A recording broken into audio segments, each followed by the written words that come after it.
السلام على رسول الله أما بعد فأعوذ بالله من الشيطان الرجيم. بسم الله الرحمن الرحيم.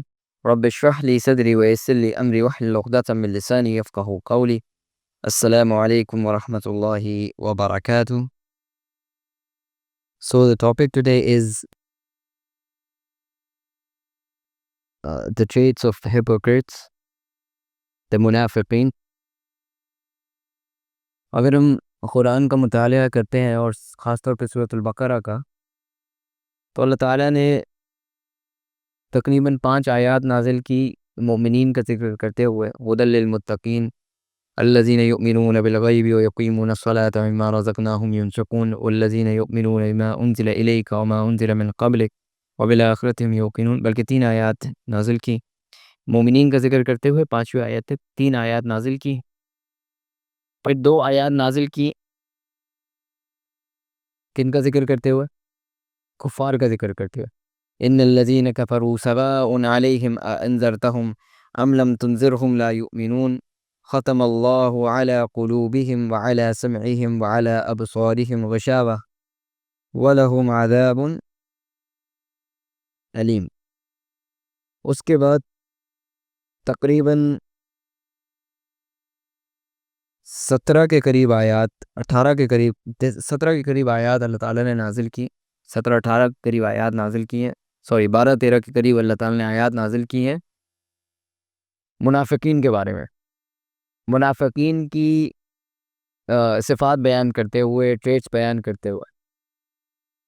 علماء یہ کہتے ہیں اس کا مطلب یہ ہے کہ اللہ تعالیٰ کو کفار سے زیادہ نفرت جو ہے منافقین سے ہے، اسی لیے قرآن مجید میں اللہ سبحانہ تعالیٰ فرماتے ہیں ان المنافقین فی الدرک الاسفل من النار، کہ منافقین حالانکہ ایمان کا کچھ نہ کچھ درجہ تو ہوگا، کہیں نہ کہیں بظاہر اسلام کو تو فالو کر رہے ہوں گے، قرآن پڑھتے ہوں گے، نمازیں پڑھتے ہوں گے، لیکن اللہ تعالیٰ کو ان لوگوں سے زیادہ نفرت ہے بنسبت کفار کے، کیونکہ ایٹ لیسٹ وہ اسٹریٹ فارورڈ ہیں اپنے کفر کے اندر۔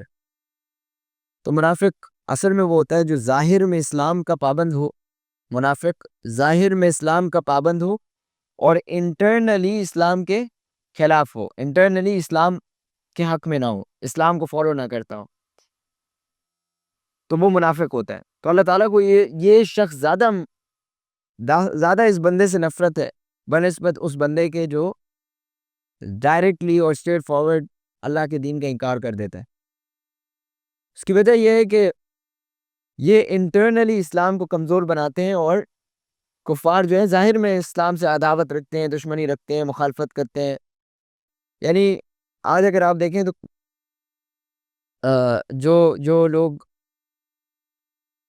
آج اسلام کے خلاف لوگ کھڑے ہوئے ہیں، وہ ظاہر میں بہت سارے لوگ اسلام کے خلاف کھڑے ہوئے ہیں، جس میں آپ ڈونلڈ ٹرمپ کو لے لیں، آپ بہت سارے ایسے کفار کو لے لیں جو بہت ہی بالکل کلیئر کٹ اسلام کے خلاف بات کرتے ہیں، کھل کے بولتے ہیں، اور کچھ لوگ ہیں جو اپنے لبرلزم کے لبادے کے اندر اپنے یعنی وہ اپنے آپ کو بڑا سفسٹیکیٹڈ، اپنے آپ کو بڑا سیکولر، لبرل اور بڑا لوگوں کی ہیومینٹی کے نام پر اسلام کو اور مسلمانوں کو نقصان پہنچانے کی چکر میں رہتے ہیں۔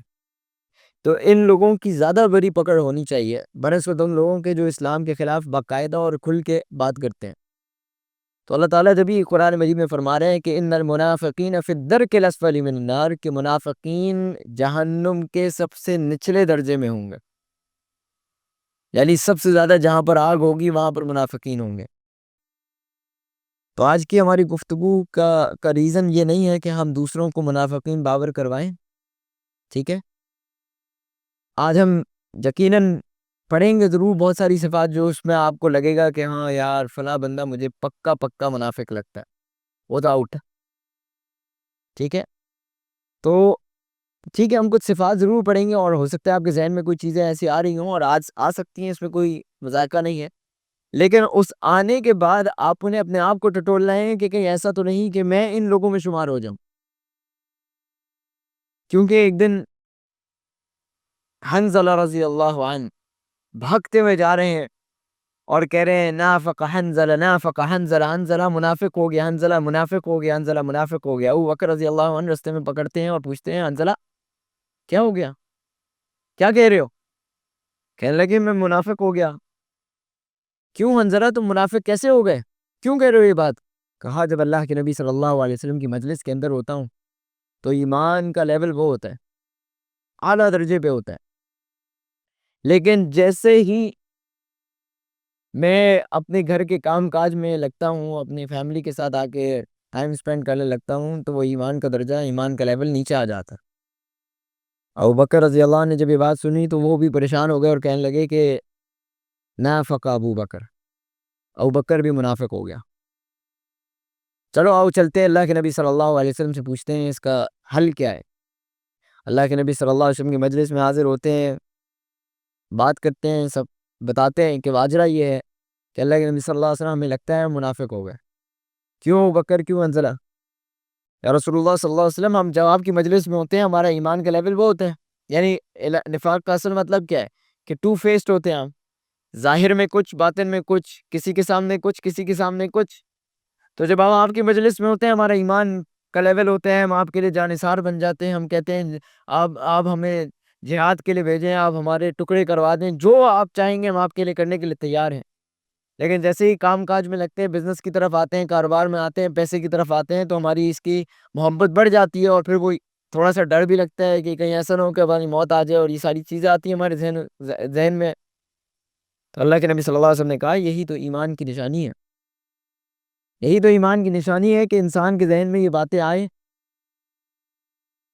کہ بھئی کہیں ایسا تو نہیں کہ میں منافق ہو گیا، یہ ایمان کی نشانی ہے۔ اسی لیے حسن البصری رحمہ اللہ فرمایا کرتے تھے کہ کوئی مسلمان، کوئی مومن نفاق کے بارے میں، ایسا نہیں ہے کہ کوئی مومن ہو اور وہ نفاق کے بارے میں ڈرتا نہ ہو۔ مومن کی نشانی یہ ہے کہ وہ منافقت کے بارے میں ڈرتا ہے، اور منافق کی نشانی یہ ہے کہ وہ نفاق کے بارے میں ڈرتا نہیں ہے کہ میں منافق نہیں ہوں، میں منافق میں تو ہو ہی نہیں سکتا، میں تو پکا ٹکا مسلمان مومن، اللہ کے سامنے جو ہے نا وہ تو میں تو متقی ہوں، میں تو بہت ہی جنت تو پکی پکی ہے۔ اسی لیے عمر رضی اللہ عنہ، عمر بن خطاب رضی اللہ عنہ فرمایا کرتے تھے کہ اگر مجھے پتہ لگ جائے کہ سارے کے سارے لوگ جنت میں جا رہے ہیں اور ایک بندہ جہنم میں جا رہا ہے، تو I would fear that that person would be me, that one person would be me۔ اور اگر مجھے پتہ لگ جائے کہ سارے کے سارے لوگ جہنم میں جا رہے ہیں سوائے ایک بندے کے، تو I would have hope in Allah subhanahu wa ta'ala that that one person would be me۔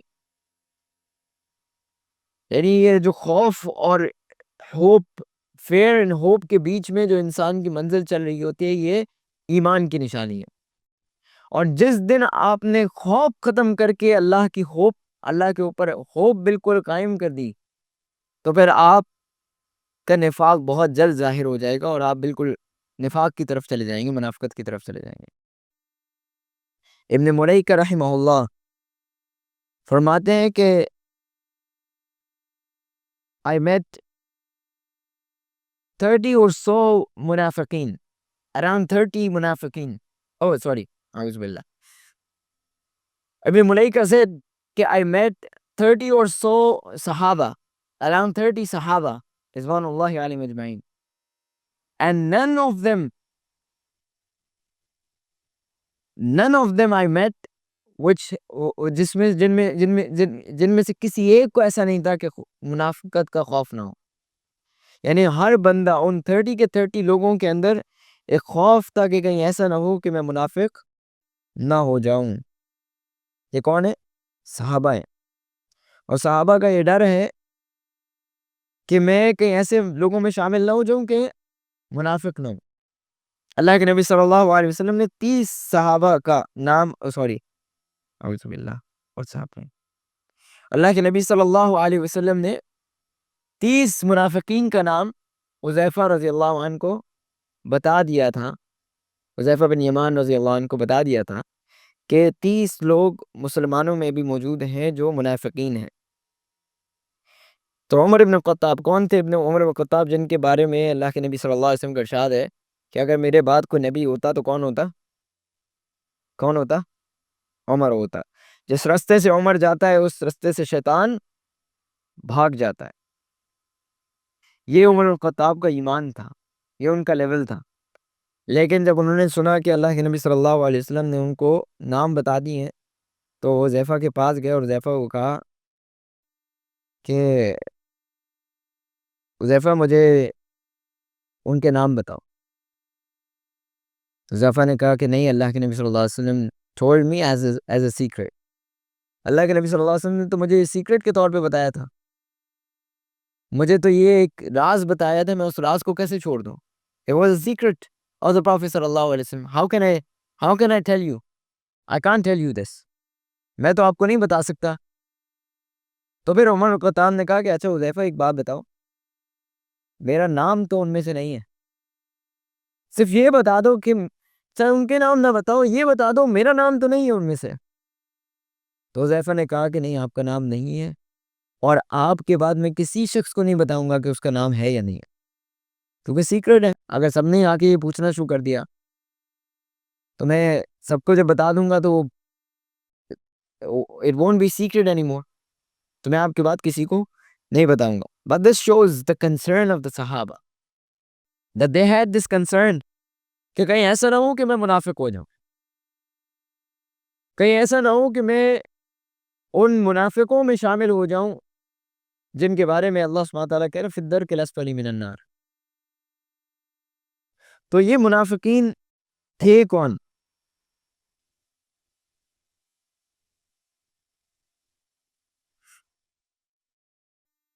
تو یہ منافقین کے بارے میں اللہ سبحانہ تعالیٰ ایک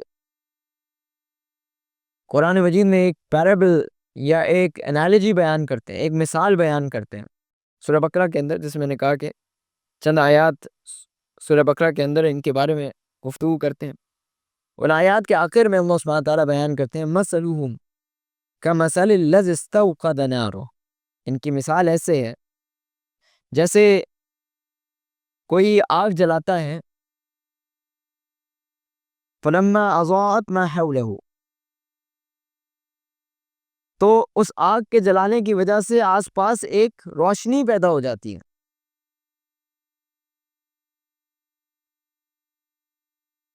تو اللہ کیا کرتا ہے؟ ذہب اللہ بنورہم وترکہم فی ظلمات لا یبصرون. تو اللہ تعالیٰ ان کی اس روشنی کو لے جاتے ہیں. ذہب اللہ بنورہم وترکہم فی ظلمات، and اللہ سبحانہ تعالیٰ ان کو he left them in darkness, in their darkness, and they are unable to see. اب دیکھیں سبحان اللہ، اللہ سبحانہ تعالیٰ کیسے خوبصورت طریقے سے یہ بیان کر رہے ہیں کہ ذہب اللہ بنورہم وترکہم فی ظلمات لا یبصرون. یعنی دیکھنے کے لیے دو طرح کی روشنی چاہیے ہوتی ہے، دیکھنے کے لیے دو طرح کی روشنی چاہیے ہوتی ہے. ایک آگ کی روشنی، اگر آگ کام نہیں کر رہی ہے تو آس پاس آپ سورج کی روشنی لے آئے لوگوں کو نظر نہیں آتی. ایسا ہے کہ نہیں ہے؟ اسی طریقے سے اگر آگ میں روشنی ہے لیکن ظاہر میں روشنی نہیں ہے، باہر دنیا میں روشنی نہیں ہے، آپ کو نظر یہاں سے ایک دم سے لائٹ چلی جائے تو میں اور آپ ایک دوسرے کو پہچان نہیں سکیں گے.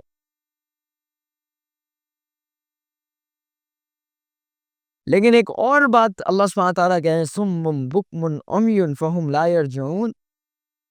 ایک اور بات یہ ہے کہ ان کے دل کے اندر بھی روشنی نہیں ہے.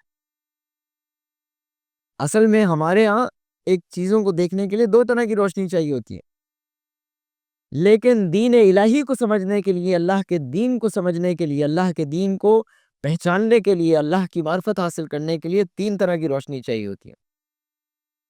بلکہ کبھی کبھی تو آنکھوں کے اندھے وہ بات پہچان جاتے ہیں جو آنکھوں سے دیکھنے والے نہیں پہچان پاتے ہیں.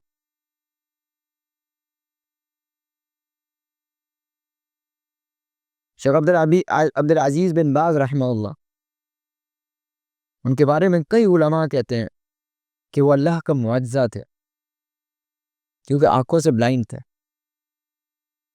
لیکن ان کو متون حفظ تھے، وہ شرک سے بالکل دور تھے اور توحید پہ قائم تھے. کیوں؟ کیونکہ دل میں روشنی تھی. تو اصل میں چیزوں کو سمجھنے کے لیے، اصل میں دین کو سمجھنے کے لیے کون سی روشنی چاہیے؟ دو طرح کی روشنی چاہیے. آنکھوں کی روشنی کا میں نے کہا کہ اس کو تو ظاہر میں دیکھنے کے لیے، چیزوں کو دیکھنے کے لیے چاہیے، لیکن دین کو سمجھنے کے لیے آنکھوں کی روشنی نیسیسری نہیں ہے. لیکن دو طرح کی روشنی ابھی بھی ریکوائرڈ ہے، جس کو قرآن نے سورہ نور کے اندر فرمایا نور علی نور. تو وہ کون سے دو نور ہیں؟ ایک قرآن کا نور، ایک ہدایت کا نور، ایک دین الہی کا نور. یہ ایک نور ہے جو آپ کو چاہیے، اور ایک لائٹ ان یور ہارٹ.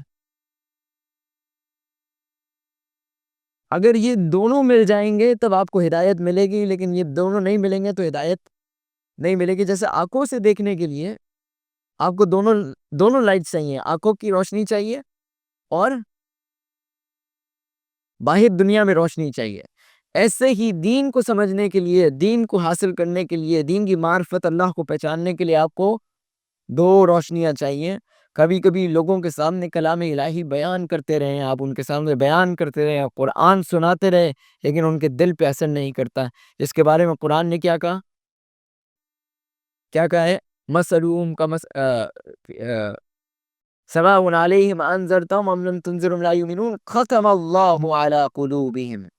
ان کے دلوں پر مہر لگ گئی ہے، ان کے دلوں پر سٹامپ لگ گئی ہے.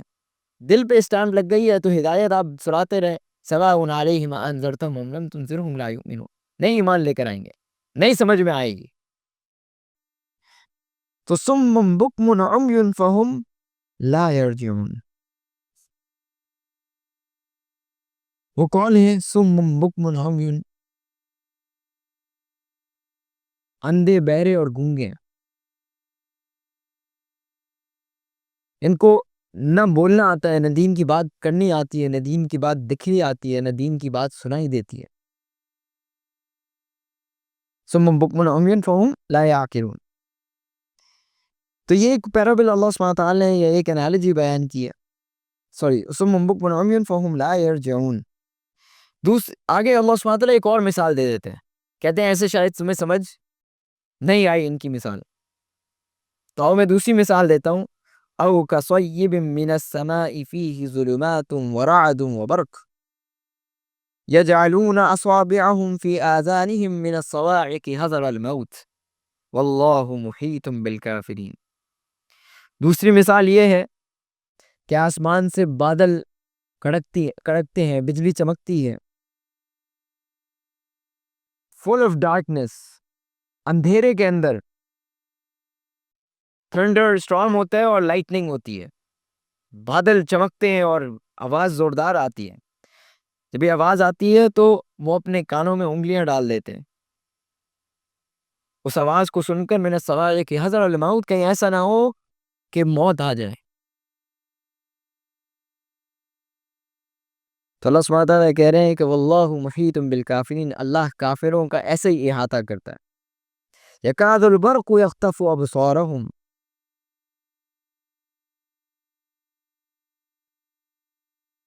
جب لائٹ آتی ہے، جب آسمان سے بجلی چمکتی ہے تو ان کو کچھ نہ کچھ نظر آتا ہے. وہ آگے چلتے ہیں لیکن ایک دم سے جب بجلی چمکتی ہے تو کیا ہوتا ہے؟ ڈارکنس ہوتی ہے، ڈارکنس میں ایک دم سے لائٹ آتی ہے، آپ کو کچھ چیزیں نظر آتی ہیں اور پھر آپ واپس اندھیرے میں چلے جاتے ہیں. کلما اضاء لهم مشوا فیہ، جب ان کو روشنی ملتی ہے تو وہ چلنا شروع ہو جاتے ہیں. وَإِذَا أَظْلَمَ عَلَيْهِمْ قَامُوا، اور جیسی وہ روشنی ختم ہو جاتی ہے آپ رک جاتے ہیں. وَلَوْ شَاءَ اللَّهُ لَذَهَبَ بِسَمْعِهِمْ وَأَبْصَارِهِمْ إِنَّ اللَّهَ عَلَى كُلِّ شَيْءٍ قَدِيرٌ. اور اگر اللہ چاہے تو ان کی آنکھوں کو اور ان کی کانوں کو، بسمعہم، ان کے کانوں کو، ان کی سننے کی صلاحیت کو، ان کی آنکھوں کی صلاحیت کو لے جائے. ان اللہ علی کل شیء قدیر، اور اللہ تعالی ہر چیز پر قادر ہے. تو اصل میں منافقین کا انجام یہ ہے، منافقین کے ساتھ مسئلہ یہی ہے کہ ان کو کبھی دین کی بات سمجھ میں آتی ہے، دین کی کوئی بات سمجھ میں آتی ہے، لیکن دین کا جو ایک مزاج ہے، دین کا جو ایک کل ہے، وہ ان کو سمجھ نہیں آتا. اور اس بات پہ ہمیں اپنے آپ کو ٹٹولنا چاہیے، اپنے آپ کو ذرا احتساب کرنا چاہیے. کہیں ایسا تو نہیں کہ مجھے دین پوری طریقے سے سمجھ نہیں آتا، میرے دل میں اطمینان نہیں ہوتا دین کی بات سن کر، دین کی بات سمجھ کر. کچھ نظر آتے ہیں، میں چلنا شروع ہوتا ہوں دین پہ، ایک دم سے اللہ تعالیٰ راستے گھٹا دیتا ہے. اور یہ پتہ ہے کیوں ہوتا ہے؟ یہ ہمارے گناہوں کے انجام کی وجہ سے ہوتا ہے. یہ ہمارے گناہوں کی انجام کی وجہ سے ہوتا ہے. جب ہمارے گناہ بڑھ جاتے ہیں تو ایسا ہی معاملہ ہوتا ہے. تو اینی ویز آ جائیں سورہ بقرہ کے اندر واپس. پہلی یعنی ان آیات سے پہلے اللہ تعالیٰ کیا فرما رہے ہیں کہ وَمِنَ النَّاسِ مَن يَقُولُ آمَنَّا بِاللَّهِ وَبِالْيَوْمِ الْآخِرِ وَمَا هُمْ بِمُؤْمِنِينَ. ان کا مسئلہ پہلا یہ ہے، پہلے منافق کو اب اللہ تعالیٰ ڈیفائن کرنا شروع کر رہے ہیں کہ وَمِنَ النَّاسِ، لوگوں میں سے کچھ ایسے لوگ ہیں، مَن يَقُولُ آمَنَّا بِاللَّهِ، جو کہتے ہیں ہم اللہ پر ایمان لے کر آئے، وَالْيَوْمِ الْآخِرِ، اور یوم آخرت پر ایمان لے کر آئے، وَمَا هُمْ بِمُؤْمِنِينَ، لیکن وہ ایمان نہیں لے کر آئے. ان کا ایمان ابھی نہیں ہے اللہ پر. ابھی وہ صرف دعوے کر رہے ہیں کہ ہم ایمان لے کر آئے، ہم ایمان لے کر آئے، ہم ایمان لے کر آئے، لیکن ایمان ابھی تک آیا نہیں ہے. کیا معاملہ ہے ان کے ساتھ؟ یخادعون اللہ والذین آمنوا، کہ وہ اللہ کو دھوکہ دیتے ہیں، والذین آمنوا، اور نیک لوگوں کو، ایمان والوں کو دھوکہ دیتے ہیں. دھوکہ کیسے دیتے ہیں؟ دھوکہ ایسے دیتے ہیں کہ وہ جب اہل ایمان کے ساتھ ہوتے ہیں تو کہتے ہیں ہم تمہارے ساتھ، اور جب وہ منافقین میں ہوتے ہیں، مشرکین میں ہوتے ہیں، کفار میں ہوتے ہیں، تو ان کا ساتھ دیتے ہیں. یعنی وہ بیک سٹیپ کرتے ہیں مسلمانوں کے ساتھ. وما وما يخدعون الا انفسهم وما يشعرون، حالانکہ وہ کسی کو دھوکہ نہیں دے رہے سوائے اپنے آپ کو. یعنی they are just، یعنی وہ صرف اور صرف اپنے آپ کو دھوکہ دے رہے ہیں، اپنے آپ کو ڈیسیو کر رہے ہیں. اللہ کو ڈیسیو نہیں کر سکتے. فی قلوبہم مرض، ان کے دل میں ایک مرض ہے. فزادہم اللہ مرضا، اللہ نے ان کے دلوں کے مرض کو بڑھا دیا ہے. اب اس آیت کو آپ ذرا اس حدیث سے میچ کریں جہاں پر اللہ کے نبی صلی اللہ علیہ وسلم نے فرمایا کہ ایک وقت آئے گا جب کفار غیر قومیں تم پر ایسے ٹوٹیں گی جیسے بھوکے کھانے پہ ٹوٹتے ہیں. یعنی مختلف قومیں تمہارے اوپر آئیں گی، تمہیں کھانے کی طرف دعوت دیں گی، کہیں گے آج ہم مل کے کھاتے ہیں. تو صحابہ نے پوچھا یا رسول اللہ صلی اللہ علیہ وسلم الحن قلیل اذن، کیا ہم اس دن قلیل ہوں گے، تعداد میں کم ہوں گے؟ اللہ کے نبی صلی اللہ علیہ وسلم نے کہا نہیں، قلیل تو نہیں ہوگا، بلکہ تم کثیر، بلکہ تم بہت تعداد میں ہو گئے. یا رسول اللہ صلی اللہ علیہ وسلم پھر کیا ہوگا؟ یہ مطلب کیا ماجرا ہوگا، کیا حالات ہوں گے؟ کہا الوہن، تمہیں ایک ڈیزیز لگ جائے گا، اور یہ ڈیزیز دل کے ڈیزیز کی بات ہو رہی. اومر الوہن یا رسول اللہ، یہ وہن کیا ہے یا رسول اللہ صلی اللہ علیہ وسلم؟ تو اللہ کے نبی صلی اللہ علیہ وسلم فرماتے ہیں کہ حب الدنیا و کراہیت الموت، دنیا کی محبت اور آخرت کی کراہیت. آ جائیے منافقین کے اوپر واپس.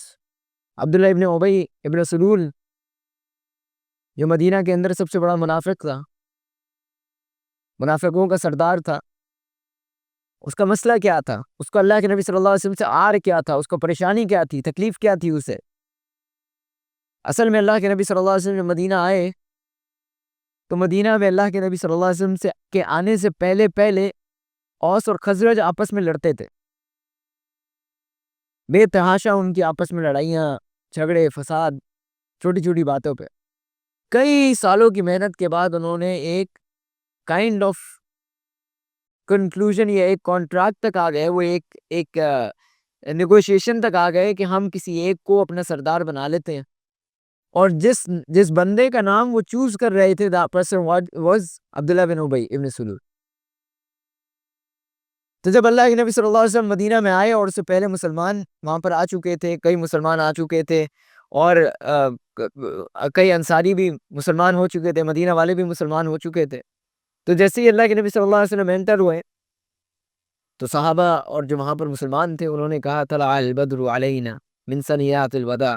یہ ان کے یعنی ان کے نعرے تھے، ان کی سلوگنز تھے کہ ہم پر ایک آج چاند ہم پہ طلوع ہو گیا، 14ویں کا چاند طلوع ہوا ہے، من ثنیات الوداع، پہاڑوں کے پیچھے سے. تو جب یعنی یہ ان کا مطلب تھا کہ اب ہم ایک نئے سردار کو چوز کرنے لگے. عبداللہ بن ابی کو انہوں نے پیچھے چھوڑ دیا اور اللہ کے نبی صلی اللہ علیہ وسلم کو اپنا سردار مقرر کر لیا. مسئلہ کیا تھا؟ دنیاوی خواہش، لذت، سرداری، چودراہٹ، کہ میں چودھری ہوں، میں سردار ہوں، میری سرداری کے علاوہ کون اور سردار بنے گا.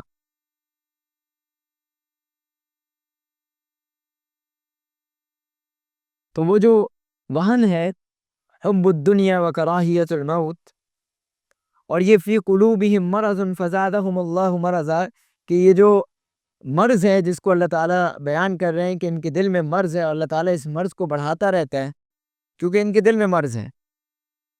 تو اس مرض کو اللہ تعالیٰ نرش کرتا ہے، نرچر کرتا ہے کہ اچھا تمہارے اندر یہ مرض ہے تو اس کو بڑھاتے ہیں. ان کے لیے وَلَهُمْ عَذَابٌ أَلِيمٌ بِمَا كَانُوا يَكْذِبُونَ، اور ان کے لیے عذاب علیم ہے جو وہ جو جھوٹ بولا کرتے ہیں.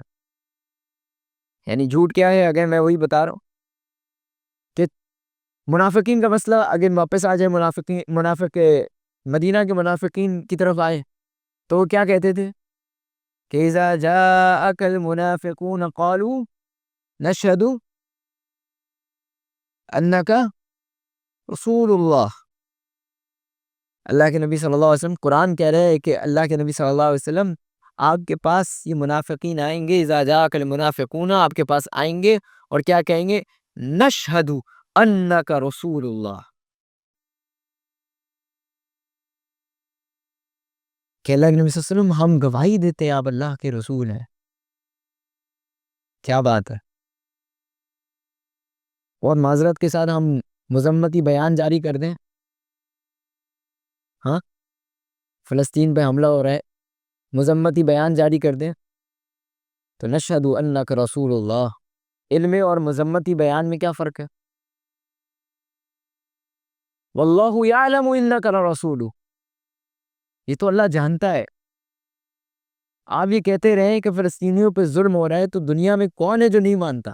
مجھے بتائیں دنیا میں کوئی شخص ہے جو نہیں مانتا کہ فلسطینیوں پہ ظلم نہیں ہو رہا؟ ایون امریکہ جیسے یعنی ایکسٹریمسٹ، دہشت گرد، ظالم لوگ بھی فلسطین کے لوگوں کو ایڈ پہنچا رہے ہیں. آپ کو یہ بات پتہ ہے؟ آپ کو پتہ ہے یہ بات؟ فلسطینیوں کو ایڈ پہنچائی جا رہی ہے امریکہ کی طرف سے. اس میں کوئی چھپی بات نہیں ہے، بلکہ ان کے جہاز تک یا ان کے ہیلی کاپٹرز تک آ کے اوپر سے ایڈ پہنچاتے ہیں. تو یہ تو کوئی بڑی بات نہیں ہے کہ فلسطینیوں پہ ظلم ہو رہا ہے. یہ آپ کا کہنا کہ فلسطینیوں پہ ظلم ہو رہا ہے اور ہم اس پہ مذمت کرتے ہیں تو دنیا کا ہر بندہ کر سکتا ہے. تو انک لرسول اللہ، انک لرسول اللہ، یہ تو دعوے ہیں، یہ دعویٰ کوئی بھی کر سکتا ہے. اصل بات ہے ایکشن کی جو آگے آئے گی انشاءاللہ. سو وَإِذَا قِيلَ لَهُمْ، جب ان سے کہا جاتا ہے لَا تُفْسِدُوا فِي الْأَرْضِ، کہ زمین میں فساد نہ پھیلاؤ، تو کیا کہتے ہیں؟ انما نحن مصلحون، ہم اصلاح کرنے والے ہیں. We want to reconcile between this conflict. We want to reconcile this conflict. The Palestinian-Israel conflict. We want to negotiate between the two parties. اور ہم 2 state solution اس کا provide کرنا چاہتے ہیں. As if this is the truth. یہ حقیقت ہے جیسے. انما نحن مسلمون واذا قیل لهم لا تفسدوا فی الارض، جب ان کو کہا جاتا ہے کہ بھائی زمین میں فساد نہ پھیلاؤ تو یہ کہتے ہیں قالوا انما نحن مسلمون. اور یہ ہمارے اوپر بھی ہے. ویسے اگر ہم دیکھیں کہ اگر ہم کہیں پر دین کے معاملے کے اندر مسلمانوں کے ساتھ فساد پھیلا رہے تو انما نحن مستہزئون، ایون ان لوگوں میں وہ لوگ بھی شمار ہو سکتے ہیں جو لوگ لوگوں کی پراپرٹیز کو نقصان پہنچا رہے ہیں دین کا نام لے کر۔ یہ جائز نہیں ہے کہ آپ ایک ایکسٹریم سے نکل کر دوسری ایکسٹریم کی طرف چلے جائیں۔ ٹھیک ہے، ایک ایکسٹریم ہے کہ وہ مسلمانوں کے املاک کو وہاں پر نقصان پہنچا رہے ہیں، مسلمانوں کا خون بہا رہے ہیں، لیکن اس کا مطلب ہرگز یہ نہیں ہے کہ آپ دوسری جگہ دوسرے مسلمانوں کا یا ایون کفار کا بھی آپ نقصان کریں جو کہ آپ کے ساتھ کسی نہ کسی کانٹریکٹ کے اندر۔ ہاں بائیکاٹ کریں، بائیکاٹ کرنا چاہیے بلکہ، اور اس کی کمپین چلانی چاہیے، لیکن بائیکاٹ کا مطلب ہرگز یہ نہیں ہے کہ آپ توڑ پھوڑ کریں، ان کو نقصان پہنچائیں۔ بہرحال جب ان سے کہا جاتا ہے اذا قیل لهم لا تفسدوا في الارض قالوا انما نحن مصلحون، تو کہتے ہیں کہ ہم اصلاح کرنے والے ہیں۔ اللہ کہتے ہیں کہ الا انہم هم المفسدون ولكن لا يشعرون، یہی فساد پھیلانے والے ہیں لیکن یہ شعور نہیں رکھتے، یہ عقل نہیں رکھتے۔ پھر آگے ان سے کہا جاتا ہے وَإِذَا قِيلَ لَهُمْ آمِنُوا كَمَا آمَنَ النَّاسِ، یہ ایک بہت بڑا کرائٹیریا ہے، ایک بہت بڑا اسٹینڈرڈ ہے جو اللہ تعالیٰ اس قرآن مجید میں بیان کرے۔ وَإِذَا قِيلَ لَهُمْ آمِنُوا كَمَا آمَنَ النَّاسِ سے پہلے ایمان سے، جب ان سے کہا جاتا ہے کہ ان لوگوں کی طرح ایمان لے کر آؤ، ان لوگوں کی طرح، کن لوگوں کی طرح؟ کن کی بات ہو رہی ہے؟ کن کی طرح؟ میرے اور آپ کی طرح ایمان لے کر آئے؟ کن لوگوں کی طرح؟ صحابہ کی طرح۔ بہرحال ہم جب یہ بات کرتے ہیں تو ہم تو یہ کہتے ہیں کہ یہ منافقین مدینہ کی بات ہو رہی ہے،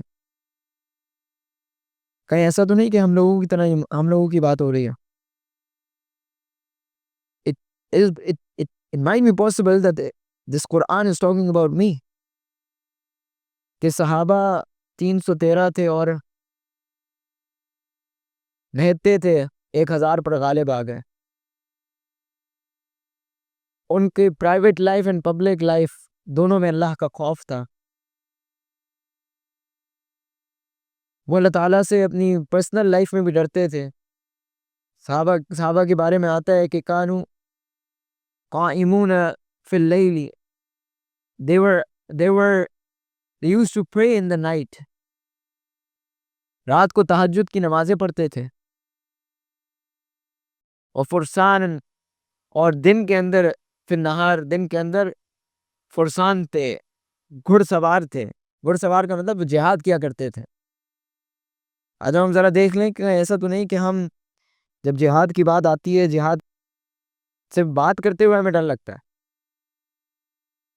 کہیں ایسا نہ ہو کہ ایجنسی اٹھا لے، کہیں ایسا نہ ہو کہ ہم ریڈ لسٹ پہ آ جائیں، بلیک لسٹ پہ ہو جائیں، کہیں ایسا نہ ہو کہ ہمیں کچھ یہ کر لیں وہ کر لیں، ہمارے بھی بچے ہیں۔ تو یہ وَإِذَا قِيلَ لَهُمْ آمِنُوا كَمَا آمَنَ النَّاسُ قَالُوا أَنُؤْمِنُ، تو آگے سے کہتے تھے قَالُوا أَنُؤْمِنُ، کیا آپ ہمیں یہ کہہ رہے ہیں أَنُؤْمِنُ كَمَا آمَنَ السُّفَهَاءُ، ہم ان بے وقوفوں کی طرح ایمان لے کر آئیں؟ ذرا یہاں پہ رکیں اور مدینہ کے واپس معاشرے کے اندر جاتے ہیں۔ تو مدینہ کے معاشرے کے اندر 3 طرح کے لوگ تھے، جب مسلمانوں کے اوپر کوئی جنگ مسلط ہوتی تھی یا جہاد کا معاملہ ہوتا، 3 طرح کے لوگ ہوتے تھے۔ ایک کے بارے میں قرآن مجید فرماتے ہیں کہ الذین یقاتلون فی سبیل اللہ باموالہم وانفسہم، جو قتال کرتے ہیں اللہ کے راستے میں اپنے مال اور اپنی جان کے ساتھ۔ تو ہم امید رکھتے ہیں یہ انشاءاللہ اہل غزہ انہی لوگوں میں سے ہیں کہ جو جہاد کر رہے ہیں، جو قتال کر رہے ہیں، اپنے مال و دولت، اپنے مال اور اپنی جانوں کے ساتھ اللہ کے سامنے پیش ہو رہے ہیں۔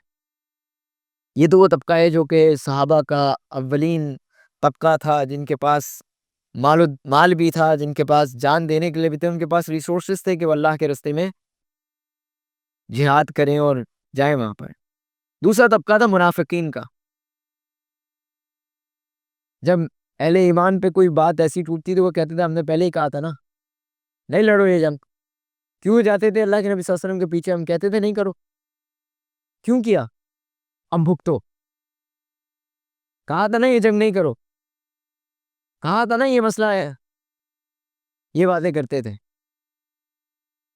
انما یستأذنونک وهم اغنیاء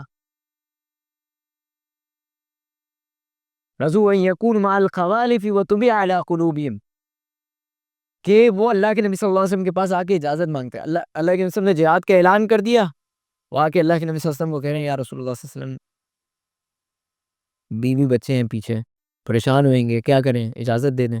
نہیں جاتے. اللہ کے نبی صلی اللہ علیہ وسلم جانتے تھے منافقین ہیں، کہتے تھے جاؤ اجازت ہے. انما یستأذنونک وهم اغنیاء، اللہ کہہ رہے ہیں کہ وہ آپ سے اجازت مانگنے آئیں گے، اور وہ کون ہے؟ وهم اغنیاء، کہ وہ غنی ہے. رضوا بان یکونوا مع الخوالف، وہ اس بات پہ راضی ہیں کہ وہ پیچھے رہ جائیں. وطبع علی قلوبہم، اور وہ اپنے دلوں کی اتباع کریں. دلوں کے ٹیڑھ پن میں وہ اس رستے پہ نکل گئے کہ انما یستأذنونک وهم اغنیاء. اپنی جان تو اللہ کے نبی صلی اللہ علیہ وسلم ہم پیش نہیں کر سکتے. کچھ مال دولت، کچھ آپ کو پیسے ویسے دے دیتے ہیں، وہ لے لیں، وہ لے جائیں. آپ کو جہاد واد کرنا ہے نا تو آپ کو کچھ دے دیتے ہیں، جائیں. پیچھے رہنا ان کو گوارا تھا. یہ دوسرا طبقہ ہو گیا، اور یہ منافقین کا طبقہ ہے. قرآن بتا رہا ہے انما یستأذنونک وهم اغنیاء. تیسرا طبقہ ان لوگوں کا تھا جو جہاد کرنا چاہتے تھے لیکن جہاد کی طاقت موجود نہیں تھی، ریسورسز موجود نہیں تھے. جہاد میں موجود ہونا چاہتے تھے، اللہ کے رسول صلی اللہ علیہ وسلم کے پاس آتے تھے اور کہتے تھے یا رسول اللہ صلی اللہ علیہ وسلم ہمیں اجازت دیجئے کہ ہم جہاد کر لیں، ہمیں آپ بھیجیے اگلی صفوں میں مسلمانوں کے، ہم وہاں پہ جا کے اپنی جانوں کو لڑا دیں، اپنی گردنیں اللہ کے سامنے پیش کر دیں. ان کے بارے میں قرآن کیا کہتے ہیں؟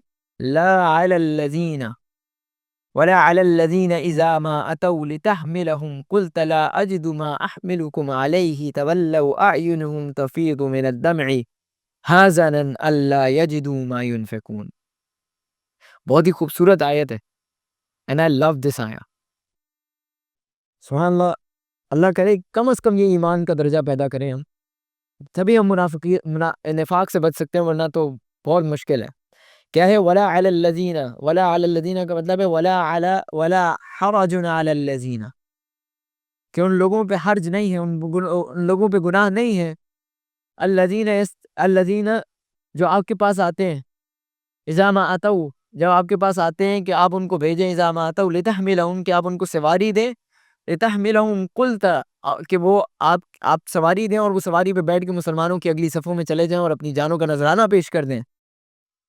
تو قلت، اور آپ کہتے ہیں لا اجد ما احملکم علیہ، I don't have any resource, I don't have any transportation, I don't have any resource to send you there. میرے پاس کوئی آپشن موجود نہیں ہے. آج اگر ہم ان حالات میں دیکھیں تو ہمارے کائنڈ آف ہاتھ بندھے ہوئے ہیں. ہماری حکومت اگر اجازت نہیں دیتی، ہم تو اپنی حکومت سے اجازت مانگتے ہیں کہ ہماری حکومت ہمیں مسلمانوں کی اگلی صفوں میں بھیجے، کہ ہم وہاں پر اللہ کے دین کے لیے، اللہ کے بندوں کے لیے، مسلمانوں کے لیے، مظلوموں کے لیے اپنی جانوں کا نذرانہ پیش کریں. لیکن اگر ہماری حکومت نہیں بھیجتی ہے تو کم از کم یہ ایمان کا درجہ ہونا چاہیے کہ ہماری یہ خواہش ہو کہ کل کو اگر ہمیں اجازت مل جائے تو ہم مسلمانوں کی اگلی صفوں میں ہوں گے. تو قلت لا اجد ما احملکم علیہ، اللہ کے نبی صلی اللہ علیہ وسلم آپ ان کو کہتے ہیں I don't have anything to give you and you can، تاکہ آپ جا سکیں وہاں پر. تو وہ کیا کرتے ہیں؟ خوشی خوشی چلے جاتے ہیں. بچت ہو گئی یار، اس بار تو بچ گئے، چلو بھائی اب تو حکومت اجازت نہیں دے رہی ہے تو ہم تو بس مزے کریں، ہائے خوش ہوئیں. تولوا، وہ جب مڑتے ہیں، اعینہم تفیض من الدمع، ان کی آنکھوں سے آنسو نکل رہے ہوتے ہیں. اس لیے نہیں کہ جان جا رہی تھی، اس لیے کہ جان بچ گئی، اس لیے کہ آج جان بچ گئی. تفیض من الدمع، آنکھوں سے آنسو نکل رہے ہیں ان کے، حزنا، روتے ہوئے، غمگین ہے ان کا دل، حزنا، ان کے دل تڑپ رہے ہیں کہ ہم اپنی جان کیوں نہیں اللہ کے سامنے پیش کر سکتے ہیں، کیوں مجھے یہ موقع نہیں ملا کہ میں اللہ کے سامنے اپنی جان پیش کر سکوں.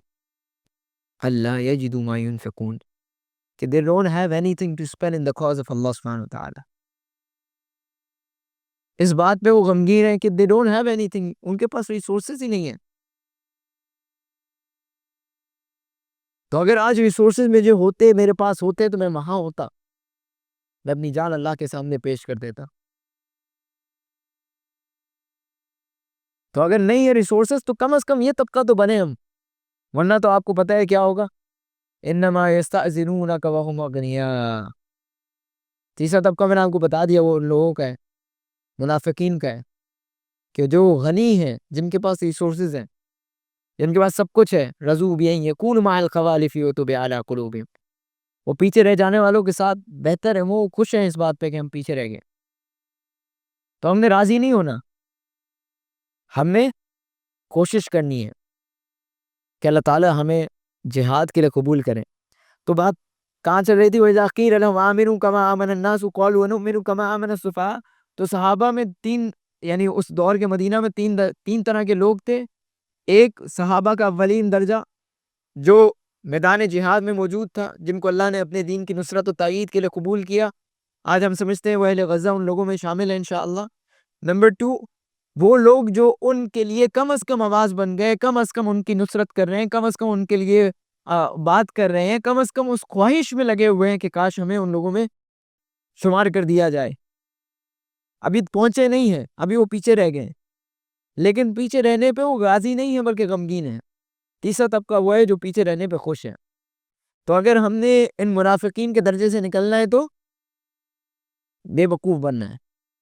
ایسا بے وقوف جن کو وہ کہہ رہے ہیں نا بے وقوف ہے، ایسا بے وقوف ہمیں قبول ہے انشاءاللہ. الا انہم هم السفہاء. اللہ کہتے ہیں یہ منافقین بے وقوف ہیں، ولکن لا یعلمون، لیکن یہ جانتے نہیں ہیں. پھر آگے ان کے ٹو فیس بالکل واضح کر رہے ہیں اللہ تعالیٰ. وَإِذَا لَقُوا الَّذِينَ آمَنُوا قَالُوا آمَنَّا وَإِذَا خَلَوْا إِلَىٰ شَيَاطِينِهِمْ قَالُوا إِنَّا مَعَكُمْ إِنَّمَا نَحْنُ مُسْتَهْزِئُونَ.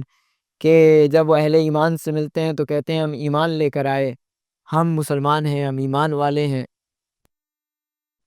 ہم تو پکے پکے مسلمان ہیں یار، ہم تو مومن ہیں، ہم تو یار فلسطین ہمارا کاز ہے، جان دینے کے لیے تیار ہے یار فلسطین کے لیے. وَإِذَا خَلَوْا إِلَىٰ شَيَاطِينِهِمْ. لیکن جب وہ اپنے شیاطین سے جا کے ملتے ہیں، جب وہ اپنے بڑوں سے آ کے ملتے ہیں، جن کو چھوڑیں، جن کے ساتھ ان کا تعلق ہے، جن کو انہوں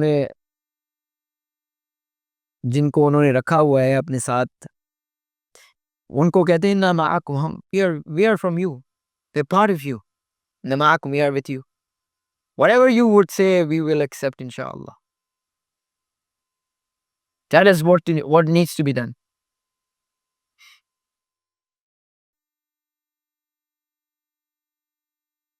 یعنی جیسے ایک صاحب نے کہا نا، ایک حاکم وقت نے کہا تھا کہ I don't have any problem whatever you are doing in Gaza. Nitin Yahoo کو اس نے کہا کہ I don't have any problem whatever you are doing in Gaza, but my people have problem with it, so don't do it. نہ معاکم انما نحن مستہزئون. ہم تو مذاق کر رہے ہیں ان لوگوں کے ساتھ. اللہ یستہزئ بہم ویمدہم فی طغیانہم یعمہون. اور اس سے ایک اور بات پتہ چلتی ہے کہ اہل ایمان کا مذاق اڑانا بھی اچھی بات نہیں ہے. جو دیندار لوگ ہیں ان کا مذاق نہیں اڑانا چاہیے، چاہے وہ جتنے بھی، یعنی اگر وہ اہل ایمان میں سے، اگر آپ ان کو ذرہ برابر بھی ایمان والوں میں سے سمجھتے ہیں تو ان کا مذاق نہیں اڑانا چاہیے. اللہ یستہزئ بہم ویمدہم فی طغیانہم یعمہون. کیونکہ اللہ تعالیٰ کہتے ہیں کہ ہم ان کا مذاق اڑاتے ہیں اور ان کی طغیانی میں ان کو آگے بڑھا دیتے ہیں. We make them closer to whatever they are doing. تاکہ یعمہون، تاکہ وہ اندھے ہو جائیں.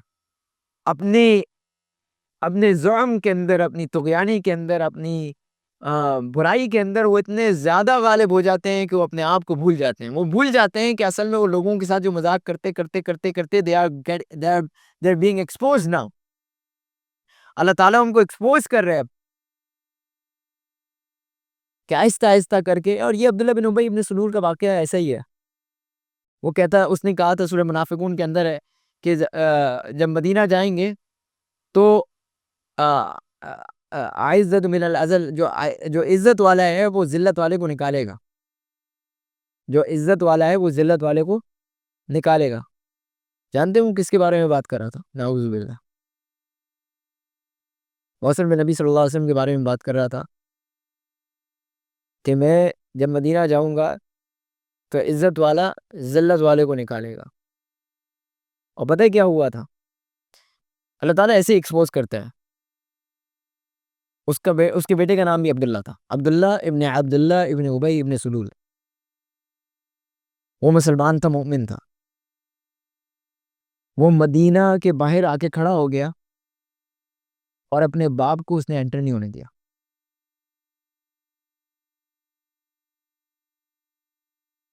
باپ کو انٹر نہیں ہونے دیا اور اس نے کہا کہ جب تک اللہ کے نبی صلی اللہ علیہ وسلم مجھے اجازت نہیں دیں گے میں تمہیں اندر نہیں آنے دوں گا. کیونکہ تم نے کہا کہ عزت والا ذلت والے کو نکالے گا، تو آج عزت والا ذلت والے کو نکالے گا. اللہ تعالیٰ ایسے ایکسپوز کرتا ہے کہ یعنی سبحان اللہ اپنے ہی گھر سے کوئی نہ کوئی کھڑا ہو جاتا ہے اور بتا دیتا ہے کہ یہ منافقت ہو رہی ہے. اللہ تعالیٰ ہم سب کو بچا کے رکھے. تو اللہ یستہزئ بہم ویمدھم فی طغیانہم یعمہون. تو یہ اپنے گناہوں کے اندر اندھے ہو جاتے ہیں اور وہ کیا کرتے ہیں؟ اولئک الذین اشتروا الضلالۃ بالہدی فما ربحت تجارتہم وما کانوا مہتدین. یہ لوگ وہ ہیں جو گمراہی خریدتے ہیں ہدایت کے بدلے، جو اسلام کو بیچتے ہیں، جو ہدایت کو بیچتے ہیں، جو قرآن کو بیچتے ہیں. یعنی قرآن کو وہ مذاق سمجھتے ہیں، قرآن کو وہ استہزاء کا اور بیچنے کا ذریعہ سمجھتے ہیں اپنی. اچھا یہ بیچنے کا مطلب کہ اولئک الذین اشتروا الضلالۃ بالہدی، وہ گمراہی خریدتے ہیں اور ہدایت کو بیچ دیتے ہیں. ہدایت کو بیچتے کیسے ہیں؟ کوئی دکان لگائی ہوئی ہوتی ہے ہدایت کی؟ کیا جو بھی گمراہی دے دو اور ہدایت لے لو؟ نہیں، اصل میں وہ اللہ کے احکامات کو بیچتے ہیں. صحیح قرآن و حدیث بتاتے ہوئے وہ شرماتے ہیں، قرآن کے احکامات بتاتے ہوئے شرماتے ہیں. گفتگو یعنی جب آپ اولئک الذین اشتروا الضلالۃ بالہدی، بھائی جو ہدایت قرآن مجید میں لکھی ہوئی ہے وہی تو آپ بتائیں لوگوں کو، ادھر ادھر کی بات نہ کریں. بتائیں کہ قرآن کے اندر یہ لکھا ہوا ہے، حدیث میں یہ لکھا ہوا ہے. جب آپ یعنی یہ ہر اس بندے کے لیے جو اسلام کی بات کرتا ہے، قرآن کی بات کرتا ہے، ہدایت کی بات کرتا ہے، لیکن لوگوں کے سامنے بات کرتے ہوئے جب ان کے یعنی جو لوگ سامنے بیٹھے ہوئے ان کے مطابق اپنے آپ کو تبدیل کر دیتا ہے. اولئک الذین اشتروا الضلالۃ بالہدی. جن لوگوں کی جو ذمہ داریاں ان کو وہ ذمہ داریوں پہ آگاہ نہیں کرتا، کاروباری لوگوں کے سامنے جو ہے وہ ان کی تعریفیں شروع کر دیتا ہے. اولئک الذین اشتروا الضلالۃ بالہدی. گمراہی خرید رہے ہیں کہ آپ ان کی تعریف کر رہے ہیں جبکہ وہ سودی کاروبار کر رہے ہیں. اگر آپ ان کو بتائیں کہ بھائی تم سودی کاروبار کر رہے ہو، یہ حرام ہے.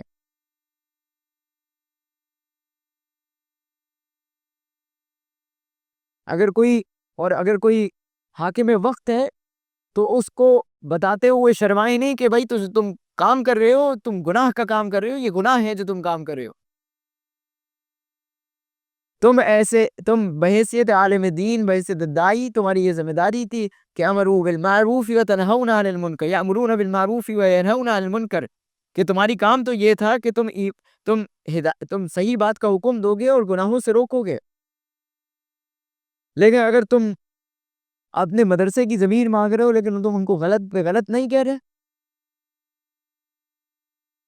تم اگر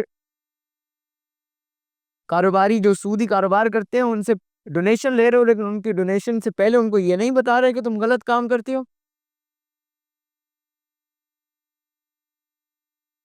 یعنی آپ ہر بندے کے سامنے جو ہے وہ تبدیل ہو رہے ہیں. تو اولئک الذین اشتروا الضلالۃ بالہدی، یہ ہدایت بیچ کر آپ گمراہی کو اپنے کھاتے میں ڈال رہے ہیں. فما ربحت تجارتہم، اور یہ کوئی اچھا کاروبار نہیں ہے. یہ تجارت کے بارے میں اللہ کی لعنت ہے. اللہ کہہ رہے ہیں فما ربحت تجارتہم، کیا فائدہ پہنچایا ان کی تجارت نے. No benefit has been brought by their trade. کوئی فائدہ نہیں پہنچایا ان کی تجارت نے، وما كانوا مهتدين، اور یہ ہدایت پہ نہیں رہے۔ اور دوسری جگہ اللہ تعالیٰ نے جو اصل تجارت کے بارے میں بات کی کہ تجارت اصل میں ہے کیا، اگر آپ دیکھیں تو اللہ تعالیٰ یہ دیکھیں دو پیرابلز اللہ تعالیٰ قرآن مجید میں مختلف مثالیں بیان کر کر کے چیزوں کو سمجھاتے ہیں، اگر آپ ان کو ملائیں تو آپ کو بات سمجھ میں آئے گی۔ ایک طرف اللہ تعالیٰ نے اس تجارت کے بارے میں بات کی، دوسری تجارت کے بارے میں اللہ تعالیٰ نے کہا کہ ان اللہ اشتری من المؤمنین انفسهم واموالهم بان لهم الجنہ، کہ اللہ تعالیٰ نے اہل ایمان سے ان کی جانوں کو اور ان کے مال کو خرید لیا، کس چیز کے بدلے میں؟ بان لهم الجنہ، کہ ان کے لیے جنت ہے۔ یقاتلون فی سبیل اللہ فیقتلون ویقتلون وعدا علیہ حقا فی التوراۃ والانجیل۔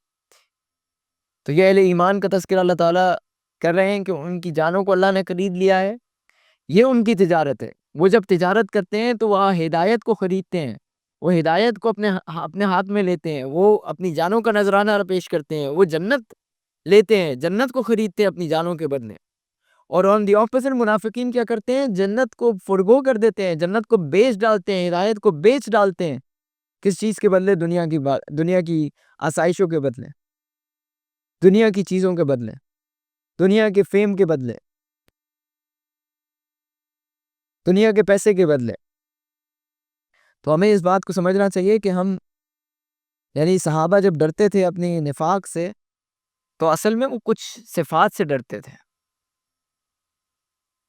وہ صفات اگر ہمارے اندر آ گئی تو بہت بڑا مسئلہ ہے۔ پھر منافقین دو طرح کے ہوتے ہیں ویسے، ایک اعتقادی منافقین ہوتے ہیں اور دوسرے عملی منافق ہوتے ہیں۔ امید ہے ہم انشاءاللہ اعتقادی منافقین میں سے نہیں ہوں گے، یعنی ہم عقیدے کے لحاظ سے منافق نہیں ہوں گے۔ اور عقیدے کے منافقین میں نے آپ کو بتا دی کہ یہ ساری مثالیں آپ کے سامنے پیش کر دی ہیں۔ اللہ تعالیٰ سے دعا کریں اور اپنے دل کا محاسبہ بھی کریں، اکاؤنٹیبلٹی بھی کریں کہ کہیں ایسا تو نہیں کہ ہم اعتقادی منافق ہو جائیں، کہیں ایسا تو نہیں کہ ہم اپنی، اور بلکہ حدیث میں آتے رسول اللہ صلی اللہ علیہ وسلم نے فرمایا کہ جو شخص جہاد کا اور شہادت کا ذوق نہیں رکھتا، شوق نہیں رکھتا، وہ بندہ منافق کی موت مرتا ہے۔ تو اپنے اندر جہاد کا اور شہادت کا شوق پیدا کریں۔ یہ منافقت سے اگر آپ نے اپنے آپ کو پاک کرنا ہے تو یہ چیزیں، مثالیں موجود ہیں، اللہ کے نبی صلی اللہ علیہ وسلم نے، صحابہ نے اپنی زندگیوں میں مثالیں پیش کی۔ لیکن یہ ہو گیا اعتقادی منافق، جو دل میں اللہ کے ساتھ، اللہ سے بغض رکھتا ہے، دین سے بغض رکھتا ہے، اسلام سے بغض رکھتا ہے۔ دوسرا ہوتا ہے عملی منافق۔ عملی منافق کون ہوتا ہے؟ جو عمل کے لحاظ سے ٹو فیسڈ ہوتا ہے، عمل کے لحاظ سے عملاً اس سے غلطیاں ہو جاتی ہیں، گناہ ہو جاتے ہیں، اور ان کے بارے میں نبی صلی اللہ علیہ وسلم نے 4 صفات مینلی بیان کی ہے کہ جب وہ اس کو امانت دی جاتی ہے خیانت کرتا ہے، جب وہ وعدہ کرتا ہے تو وعدہ خلافی کرتا ہے، جب لڑائی ہوتی ہے تو جب لڑائی ہوتی ہے تو گالم گلوچ کرتا ہے، اور کیا ہے، اور جب بات کرتا ہے تو جھوٹ بولتا ہے، جب بات کرتا ہے تو جھوٹ بولتا ہے، جب لڑائی کرتا ہے تو گالم گلوچ کرتا ہے، جب وعدہ کرتا ہے تو وعدہ خلافی کرتے ہیں، اور جب امانت رکھوائی جاتی ہے تو امانت میں خیانت کرتا ہے۔ تو یہ 4 مثالیں اصل میں اللہ کے نبی صلی اللہ علیہ وسلم نے 4 مثالیں دی ہیں۔ علماء کہتے ہیں کہ یہ مثالیں اصل میں ایک صفات کو بیان کرتا ہے کہ انسان حد سے تجاوز کرتا ہے، جتنا ہونا چاہیے اس حد سے تجاوز کر دیتا ہے، جو اس سے ایکسپیکٹیشن ہوتی ہے اس ایکسپیکٹیشن کو وہ توڑ ڈالتا ہے۔ تو نفاق میں نے کہا کہ ایک اعتقادی ہوتا ہے، وہ تو انشاءاللہ اللہ تعالیٰ سے دعا کریں کہ اللہ تعالیٰ ہمیں کم از کم اس میں تو نہ شامل کریں۔ لیکن اگر عملی طور پہ ہم کہیں منافق کرتے ہیں، یعنی ہمارا ٹو فیس ہے، ہم یہاں پر کچھ، کہیں اور پہ کچھ، اپنی پرائیویٹ لائف میں کچھ، پبلک لائف میں کچھ، تو اللہ تعالیٰ سے دعا کریں، اللہ تعالیٰ سے محنت بھی طلب کریں اور توفیق بھی مانگیں، اور اپنے اوپر کام بھی کریں کہ اللہ تعالیٰ ہم ان چیزوں سے نکالیں، کہ لڑائی کرتے ہوئے گالم گلوچ نہ کریں، یعنی بات بات پہ گالم گلوچ کرنا، ہلکا سا جھگڑا ہوا اور آپ اتر آئے اس کے گھر والوں تک. اور یہ ہمارے معاشرے کے اندر عام ہے. اور اگر آپ کسی کو کرتے ہوئے دیکھیں ٹوکیوں سے، یہ بھی ایک بات سمجھیں، یہ بہت بنیادی بات ہے کہ ہم ہمارے معاشرے کے اندر یہ گالیاں سن رہے ہوتے ہیں، دیکھ رہے ہوتے ہیں، ہمارے آس پڑوس میں لوگ کر رہے ہوتے ہیں، ہمیں کوئی فرق نہیں پڑتا. چائے کے ڈھابے پہ بیٹھے ہوتے ہیں، سائڈ والا بندہ برابر میں ایک ٹیبل پہ بیٹھا ہوتا ہے، گالیاں دے رہا ہوتا ہے، اور ہم بیٹھ کے سن رہے ہوتے ہیں کہ چلو یہ تو عام سی چیز ہے. تو ویرز یأمرون بالمعروف وینہون عن المنکر، کہاں ہے ہماری امر بالمعروف و نہی عن المنکر؟ اتنی بنیادی بات اگر ہم اپنے معاشرے کے اندر نہیں بات کر سکتے اور ڈرتے ہیں اگر ہم ان لوگوں سے بات کرتے ہوئے کہ بھائی اب ذرا اپنی زبان کو سنبھالیں، کون سی یہ معاشرے کے اندر، یعنی اس معاشرے کے اندر ہماری بہن ماؤں نے گزرنا ہے.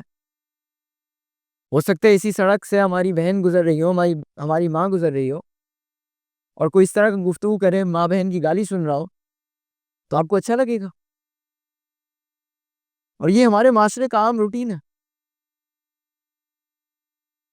تو ہمیں چاہیے کہ ہم لوگوں کی اصلاح کریں کہ بھائی جان میرا خیال سے آپ ایک معاشرے کے فرد ہیں، ایک اسلامی معاشرے کے فرد ہیں. اس اسلامی معاشرے کو، اور یہ میں آپ کو بتا رہا ہوں کہ اگر آپ یہ نہیں کریں گے، چند ایک سالوں کے اندر ہر بندے کی زبان پر یہ گالیاں ہوں گی. بلکہ میں سمجھتا ہوں یہ ہو گئی ہے، بس ہم بچے کے منہ پہ آنے کی دیر ہے کہ آپ کے گھر کے اندر جو ہے نا وہ بچے بھی جو ہے نا وہ گالیاں بول رہے ہوں گے، ماں بہن کی گالیاں دے رہے ہوں گے. Sorry for such explicit words, لیکن this is the reality of our society, کہ ہم گالیاں سن بھی رہے ہوتے ہیں، ہمیں کوئی گالی دے دیتا ہے، ہمیں کوئی فرق نہیں پڑتا. ذرا رک کے اس کا مطلب سوچیں تو ذرا کتنے بیہودہ الفاظ ہوتے ہیں اور بے شرمی والے الفاظ ہوتے ہیں. تو ہمیں لوگوں کو یہی، اور اگر منافقت سے بچنا چاہتے ہیں تو لوگوں کی اصلاح کریں، آواز اٹھائیں، لوگوں کو بتائیں بھائی غلط ہے، یہ غلط کو غلط کہنا شروع کر دیں گے. بنیادی بات یہ ہے کہ غلط کو غلط کہنا شروع کر دیں، آپ نفاق سے بچ جائیں گے.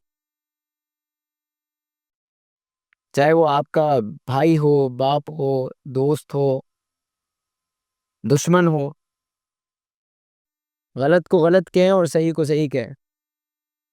کیونکہ اللہ تعالیٰ کیا کہتے ہیں کہ کہیں ایسا نہ ہو کہ تمہاری کسی گروہ کے بارے میں جو تمہارا ایک بغض ہے یا تمہاری لڑائی ہے، اس کی وجہ سے کہیں ایسا نہ ہو کہ اللہ تعالیٰ کہ تم ان کے ساتھ عدل نہ کرو. اور اس میں اس کا اپوزٹ بھی ہے کہ کسی کے ساتھ دوستی آپ کو اس کو غلط کہنے سے نہ روکیں. تو غلط کو غلط کہیں اور سچ کو سچ کہیں، حق کو حق کہیں، چاہے وہ آپ کا دشمن ہو، چاہے وہ آپ کا دوست ہو، چاہے آپ کا قریبی ہو.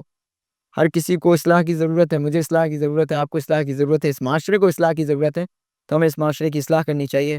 وما توفیقی الا باللہ، سبحانک اللہم وبحمدک، ونشہد ان لا الہ الا انت، ونستغفرک ونتوب الیک، وصلی اللہ علی النبی.